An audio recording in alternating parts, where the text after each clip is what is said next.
Hello, dear student of class 10th. This is chapter number 4 of your geography book. The name of the chapter is Agriculture. And the first question is, what is the importance of agriculture?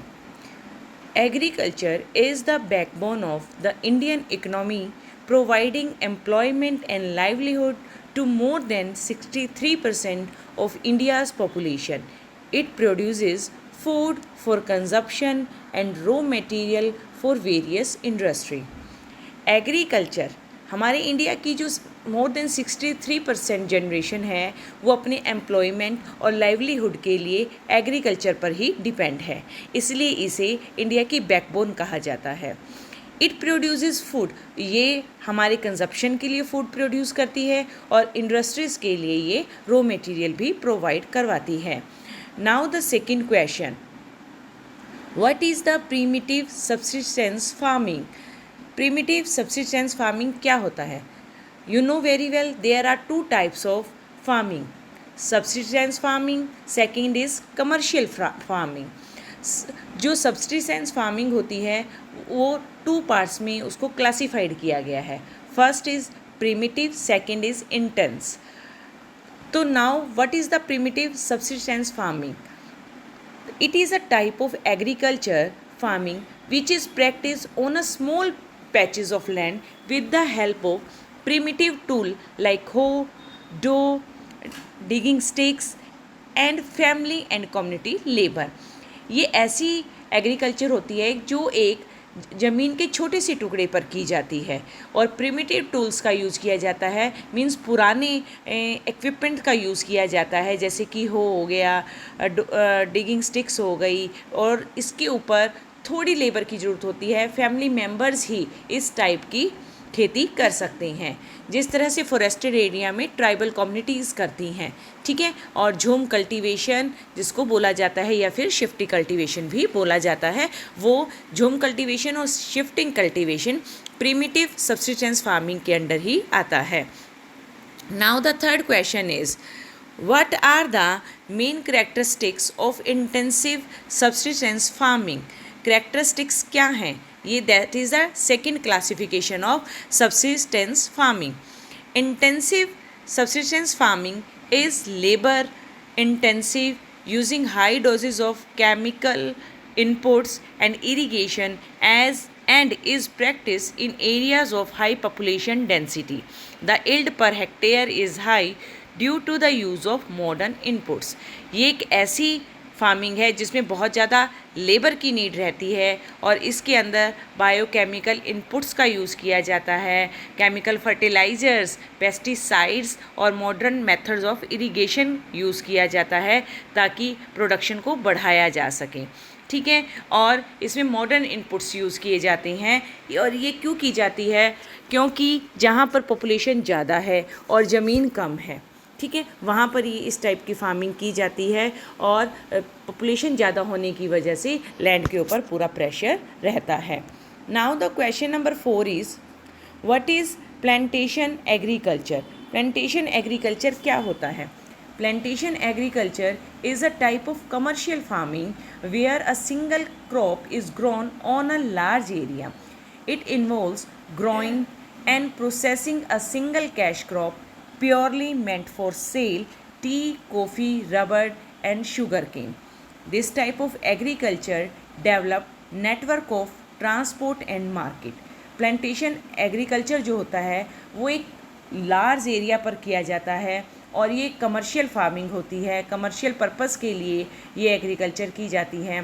T, coffee, rubber और sugar cane इसके good example हैं और ये single cash crop मानी जाती है और इस एग्रीकल्चर से जो ट्रांसपोर्टेशन और मार्केट है वो काफ़ी डेवलप्ड होता है. मींस टर्सरी सेक्टर को ये बूस्टअप करती है. Now the question number 5 is, what is slash and burn agriculture? Slash और बर्न एग्रीकल्चर क्या होता है? स्लैश जैसे कि झूम कल्टीवेशन है, शिफ्टिंग कल्टीवेशन है, जो ट्राइबल्स कम्युनिटी हैं जब वो किसी एक एरिया पर 2 से 3 साल तक वो करती हैं कल्टीवेशन करती हैं और फिर वहाँ पर क्रॉप प्रोडक्शन करते हैं और फिर वो उस स्थान को छोड़कर दूसरे स्थान पर मूव कर जाते हैं।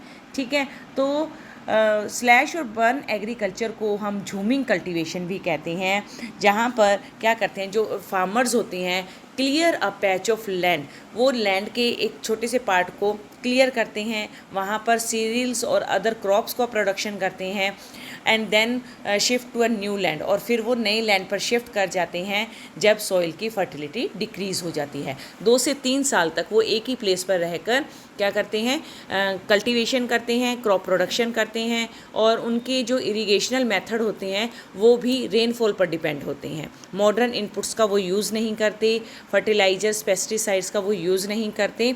तो जो स्लैश और बर्न एग्रीकल्चर है, वहाँ की वेजिटेशंस को जला दिया जाता है, ठीक है, और बर्न कर दिया जाता है, और वहाँ पर फिर वो अपने अकॉर्डिंग डिफरेंट टाइप्स की क्रॉप प्रोडक्शन करते हैं, और 2-3 ईयर्स के बाद they move to another place. Now the question number 6 is feature of commercial farming. Feature of commercial farmings are farmers use of higher doses of modern inputs, high yielding variety seeds, chemical fertilizers, insecticides and pesticides।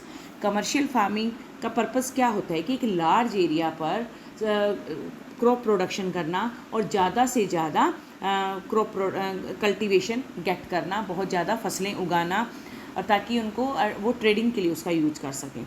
Farmer जो है इसके लिए modern inputs use करते हैं, high variety के seeds का use करते हैं, केमिकल फर्टिलाइजर्स का यूज़ करते हैं, इंसेक्टिसाइड्स और पेस्टिसाइड्स का यूज़ करते हैं। The degree of commercialization of agriculture varies from one region to another. तो जो कमर्शियलाइजेशन की डिग्री होती है, एग्रीकल्चर की जो डिग्री होती है कमर्शियलाइजेशन के लिए, वो रीज़न टू रीज़न वेरिएशन रखती है, डिफ्रेंशिएशन रखती है। जैसे कि राइस क्या है, कमर्शियल प्रोसेस है, कमर्शियल क्रॉप है, ये पंजाब और हरियाणा में, बट जो उड़ीसा के अंदर राइस क्या है, एक सब्सिस्टेंस क्रॉप है, इसको गुजर बसर के लिए यूज़ किया जाता है, ठीक है, अपने गुजारे के लिए, इसको अपने खाने के लिए इसको यूज़ किया जाता है। Now third point is in this type of farming crops are produced for sale. ये क्रॉप्स क्यों उगाई जाती हैं, कमर्शियल फार्मिंग किस लिए की जाती है, ताकि जो भी प्रोडक्शन हुआ है उसका सेल किया जा सके, ठीक है, और इसके लिए बहुत सारे पैसों की, कैपिटल की, वेल्थ की नीड रहती है। Plantation cover large area using capital intensive inputs with the help of migrant labours. जो प्लांटेशन है वो बहुत सारा लार्ज एरिया कवर करता है, इंटेंसिव इनपुट्स का यूज़ किया जाता है, और माइग्रेंट लेबर्स का भी यूज़ किया जाता है। मीन्स कि बाहर से भी लेबर को बुलाया जाता है उस एरिया में काम करने के लिए, हार्वेस्टिंग के लिए, डिफरेंट टाइप्स की जो एक्टिविटीज़ होती हैं एग्रीकल्चर में, उनके लिए लेबर को बाहर से भी बुलाया जाता है। In India tea, coffee, rubber, sugar cane and bananas are important commercial crop. तो इंडिया के अंदर tea, coffee, rubber, sugar cane and bananas ये इम्पोर्टेंट कमर्शियल क्रॉप मानी जाती है। And rest of the question we will do in next video. Thank you, have a nice day.